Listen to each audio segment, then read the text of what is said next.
നമസ്കാരം. ഏറ്റവും കൂടുതൽ മത്സരമുള്ള ഒരു ഏരിയയായി മാറിക്കഴിഞ്ഞു ഇപ്പോൾ ഫോൺ കച്ചവടങ്ങൾ.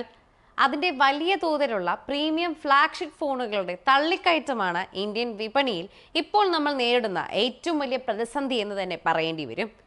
പല മുൻനിര കമ്പനികളും മാർക്കറ്റിനെ വരുതിയിലാക്കാൻ ഈ സെഗ്മെന്റിനെ കീഴടക്കണമെന്ന് ആഗ്രഹിച്ചിറക്കുന്നവരാണ് ഭൂരിഭാഗം പേരും. എന്നാൽ ഇവിടെ ആപ്പിളും സാംസങ്ങും തമ്മിലാണ് പ്രധാന പോരാട്ടം എന്നതാണ് യാഥാർത്ഥ്യമായി സംഭവിക്കുന്ന ഒന്ന്. ആപ്പിൾ എപ്പോഴെങ്കിലും ഒരു ബെഞ്ച് മാർക്ക് ക്രിയേറ്റ് ചെയ്യും. അവിടുന്ന് അത് അതിരുകടക്കാനായിരിക്കും എപ്പോഴും സാംസങ് ശ്രമിക്കുക.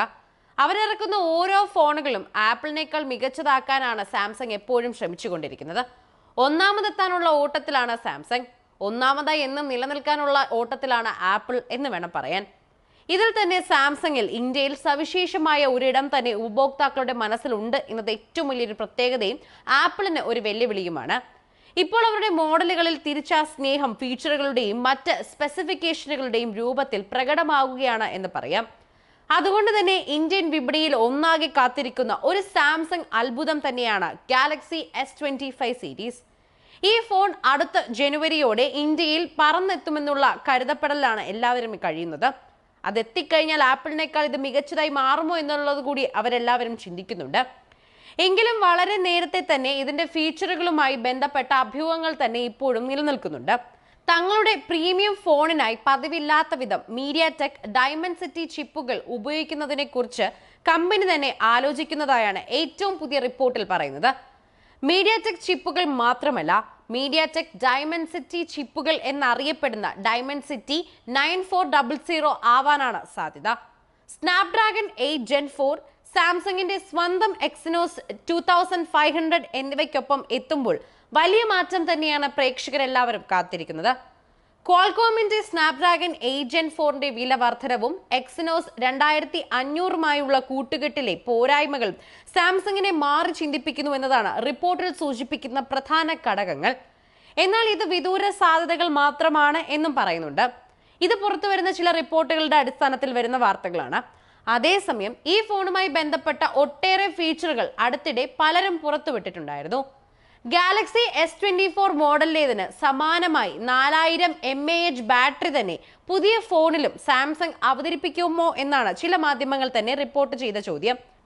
ഈ ഫോണിന്റെ ബാറ്ററിക്ക് 3881 mAh കപ്പാസിറ്റിയാകും ഉണ്ടായിരിക്കുക. എങ്കിലും 4000 mAh എന്ന രീതിയിലായിരിക്കും കമ്പനി ഇതിനെ ബ്രാൻഡ് ചെയ്യുക. കൂടാതെ അൾട്രാ മോഡലിൽ അടക്കം ക്യാമറയിൽ വലിയ മാറ്റങ്ങൾ പ്രതീക്ഷിക്കുന്നുണ്ട്. അൾട്രാ വൈഡ് ആംഗിൾ ടെലിഫോട്ടോ സെൻസറുകൾ എന്നിവയ്ക്ക് മാറ്റമുണ്ടാകും എന്നതാണ് സൂചന. ഗാലക്സി S24 അൾട്രയിൽ നിലവിലുള്ള അൾട്രാ വൈഡ് ആംഗിൾ സെൻസറിന് പകരം 1/2.76 ഇഞ്ച് JN1 സെൻസറിന്റെ വരവും ചിലർ പ്രവചിക്കുന്നുണ്ട്. വാനില മോഡലിന് 6.36 ഇഞ്ച് വലിയ ഡിസ്പ്ലേ ഉണ്ടായിരിക്കുമെന്നാണ് ഇപ്പോഴത്തെ സൂചന. നിലവിലുള്ള മോഡലിന് 6.2 ഇഞ്ച് സ്ക്രീൻ മാത്രമാണുള്ളത്. അതിനൊപ്പം ഡിസൈനിലും ചെറിയ മാറ്റങ്ങൾ ഉണ്ടാവുമെന്ന് തന്നെയാണ് പ്രതീക്ഷിക്കുന്നത്. ഫോണിന്റെ വില എന്തായാലും മുൻഗാമിയായ S24നേക്കാൾ കൂടുതലായിരിക്കും എന്ന് തന്നെയാണ് സൂചനയിൽ പറയുന്നത്. സ്മാർട്ട് ഫോൺ വിപണിയിലെ അതികായന്മാരായ ആപ്പിളിന്റെ ഓരോ മോഡൽ വരുമ്പോഴും ജനങ്ങൾ ഉറ്റുനോക്കാറുണ്ട്. നിലവിൽ അവരുടെ പ്രീമിയം ഫ്ലാഗ്ഷിപ്പ് മോഡലായി ഇന്ത്യയിൽ വിറ്റുപോകുന്ന iPhone 15 സീരീസ് ആണ്. ഇതിൽ iPhone 15 Pro Maxും ഹൈ വേരിയന്റ് ആണ്.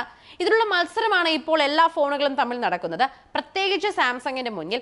സാംസങ് ഇതിനേക്കാളും മുന്നിലേക്ക് വരാൻ മാത്രമാണ് ശ്രമിക്കുന്നത്. ഒന്നാമതാകാനുള്ള ഓട്ടത്തിലാണ് എല്ലാ ഫോണുകളും എന്ന് പറയാം. എന്നാൽ അതിൽ മുന്നിൽ തന്നെയാണ് സാംസങ്. പക്ഷെ ഒന്നാമത് എത്തുന്നില്ല എന്നത് വളരെ അവരെ സംബന്ധിച്ചിടത്തോളം ഒരു ദുർഘടാവസ്ഥയിൽ തന്നെ നിർത്തുന്നു. ഇതിനെ മറികടക്കാൻ വേണ്ടിയാണ് എല്ലാവരും നിൽക്കുന്നത്. ആപ്പിൾ ആണെങ്കിൽ എപ്പോഴും ഒന്നാമത് നിൽക്കാൻ ആഗ്രഹിക്കുന്ന ഒരു കമ്പനിയായി തന്നെ പ്രധാന ലക്ഷ്യമായി കാണുന്നു.